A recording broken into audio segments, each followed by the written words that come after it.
This is the second part of Jerome Powell's testimony, sliced down every second of it that you need to see, from hours of testimony down to minutes. So I want to show you some things. Anything I'm showing you, I really want you to see. So this is part 2, and if you missed part 1, you can go back and watch it as well. There's a link to it beneath this, and we'll get you going here. Check this out.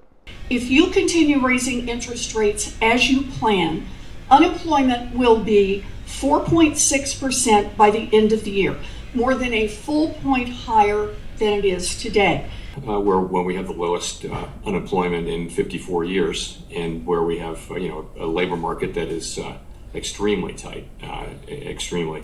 The economists did a wonderful study. They looked at 10 disinflationary periods in America going all the way back to the 1950s. Disinflation is what you're trying to do. It's a slowing in the rate of inflation. Am I right? Yes. If you expect inflation to go up 5%, then it will. If everyone kind of expects that, because that's what businesses and households will be expecting, and it'll kind of happen because they expect it. So prices don't go down, they just don't go up as fast. Deflation is when prices actually go down. You're trying to achieve disinflation, are you not? Yes, we are. Okay.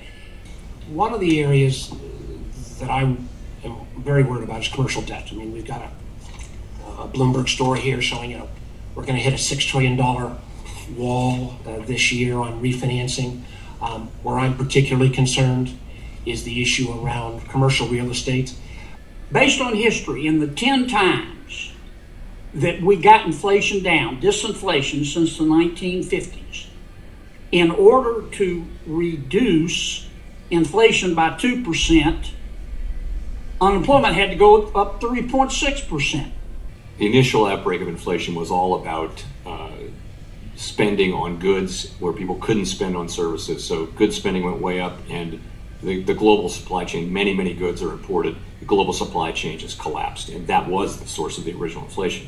It has now spread over the last 2 years to housing and also to the rest of the service sector. So to your question, we are seeing goods inflation has been coming down for some time now. It's still too high, but it's coming down. Housing services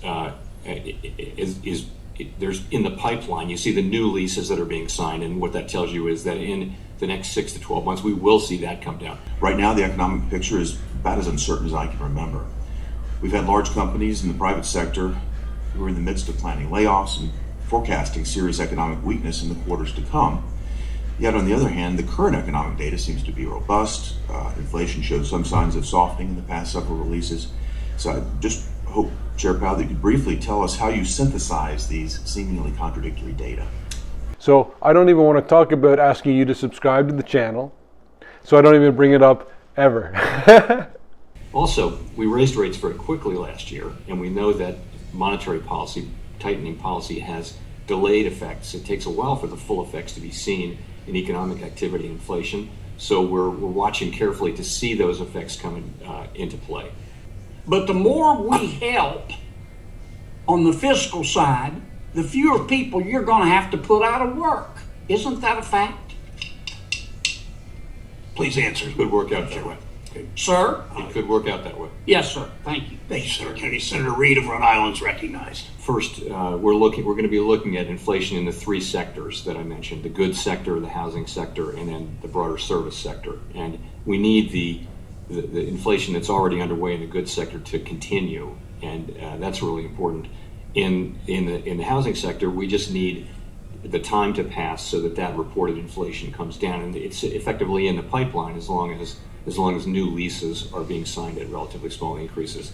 The Fed's goal is to slow inflation, and your tool, raising interest rates, is designed to slow the economy and throw people out of work. So far, you haven't tipped the economy into recession, but you haven't brought inflation entirely under control either. I would agree with you. The occupancy of office space in many major cities is just remarkably low, and you wonder how that can be. Now, over time, some of that's going to be made into condominiums and things like that, since we don't seem to have quite enough housing in some places.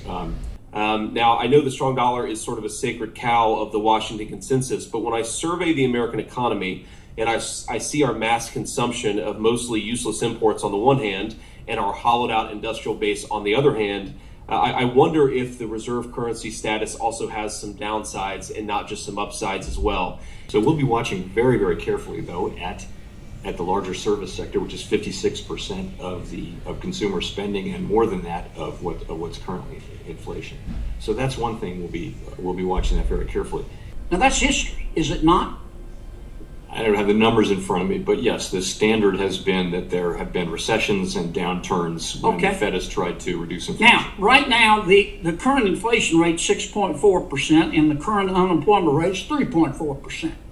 Now, if history is right, I'm not asking you to again, blame anybody, but if history is right, unless you get some help, in order to get inflation down from 6.4% to, let's say, 4.4%, and the unemployment rate is going to have to rise to 7% based on history. So, just quickly, at the end of last year, we saw a couple of very promising, modest inflationary readings in November and December. But earlier this year, some of that improvement was revised away. In addition, we got a very strong reading on inflation in January, also a very strong jobs reading, also very strong retail sales. The European Union, UK, Australia, Switzerland, Singapore, and others have all moved over the last few years to create a legislative framework for digital assets. The European Union in particular is attempting to be a standard setter again. And so, as I pointed out in my testimony, we're looking at a reversal, really, of what we thought we were seeing, to some extent, a partial reversal. And maybe the reason for that is that other things are also keeping prices high, things you can't fix with high interest rates, things like price gouging and supply chain kinks and a war in Ukraine. It's still true, it's still the case that we're seeing progress on inflation. We're seeing goods inflation has come down significantly. There's improvement in housing inflation in the pipeline. There's not a lot of improvement yet to be seen in the largest sector, which is non-housing services. I often hear from Nevadans who say, I don't know if I'm ever going to own a home, and many feel resigned being stuck in a cycle of renting. I don't have that number in front of me. I will say it's not an intended consequence. But it is, and it's in your report, and that would be about 2 million people who would lose their jobs. People who are working right now, making their mortgages. But the truth is interest rates have been artificially low for the last, 20 years, probably? I would explain to people more broadly that inflation is extremely high, and it's hurting the working people of this country badly, all of them. I want to be clear that we do not seek, and we don't believe we need to have a very significant downturn in the labor market. And it's not just hope. I think if you look at the situation in the labor market, you've got all these job openings, and in principle, you could reduce the job openings without seeing a really significant increase in unemployment. Also, you're starting from such a strong labor market. Will working people be better off if we just walk away from our jobs and inflation remains 5-6%? Let me ask you about what happens if you do this. So then the question becomes, we've got 2 million people out of work. Can you stop it at 2 million people? Once the economy starts shedding jobs, it's kind of like a runaway train. It is really hard to stop.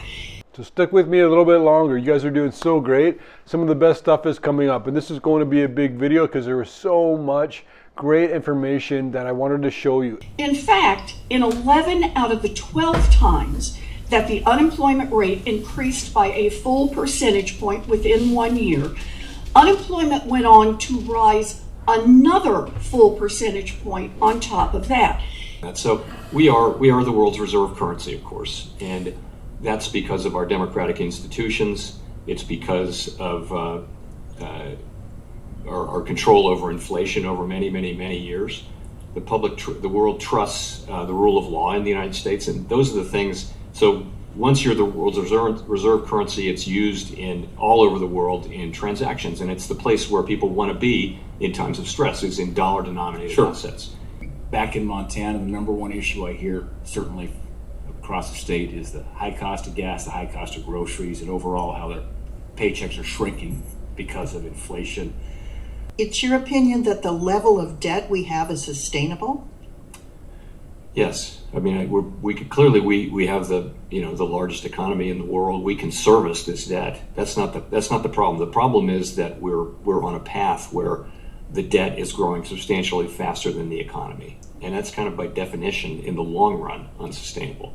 So, Chair Powell, if you could speak directly to the 2 million hardworking people who have decent jobs today, who you're planning to get fired over the next year, what would you say to them? How would you explain your view that they need to lose their jobs? I do think it would be important for us to have a workable legal framework around digital activities. I think that is important and something Congress, in principle, needs to do, because we can't really do that. You've seen mortgage rates now go back up over 6%.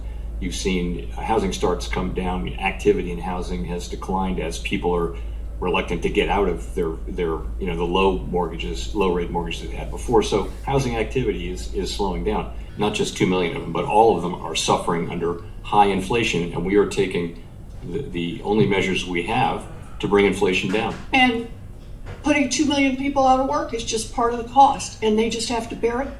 On the other hand, housing prices went up in the aggregate more than 40% since the beginning of the pandemic. So we may be seeing some price correction on that too. So that's coming along, and housing inflation, that will be coming down because of the slowdown in the housing market. Really, in the last close to a year now, we've seen just a remarkable set of events in the crypto space. Lots of companies collapsing, we've seen massive fraud, we've seen all kinds of things.